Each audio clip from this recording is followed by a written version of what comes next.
Les diplomates européens comme Kaja Kallas, par exemple, sont-ils naïfs au point de croire qu'un simple appel à un dialogue pacifique suffirait à résoudre ce conflit?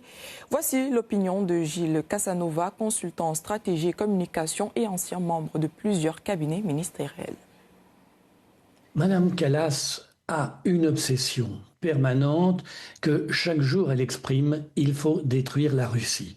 Donc tout ce qui ne va pas dans l'ordre de détruire la Russie tout de suite lui semble être un retard inacceptable dans cette mission divine qui lui a été confiée.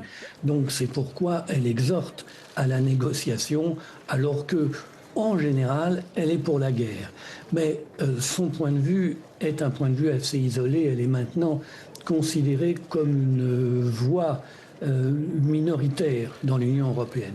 Sans compter qu'il y a dans l'Union européenne des gens qui maintenant sont carrément opposés à toute cette logique de guerre et à cette logique d'affrontement avec la Russie et donc aussi d'affrontement avec l'Iran aux côtés d'Israël. Donc, de ce point de vue, toute l'hypocrisie de la diplomatie occidentale apparaît comme bien faible dans sa capacité à peser sur les événements.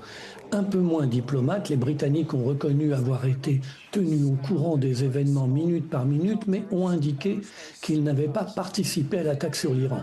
Le président français a, lui, dit qu'il n'avait pas été tenu au courant et participé en rien à cette attaque.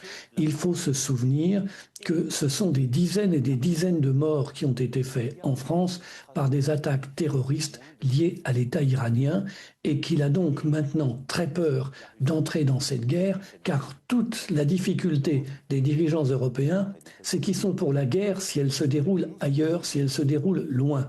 Mais il se trouve que contrairement à ce qu'ils espèrent, ils ne sont pas nés au milieu des États-Unis, c'est-à-dire loin de tous les autres pays, mais à l'extrême bout d'un continent dans lequel ils sont vulnérables de tous les côtés.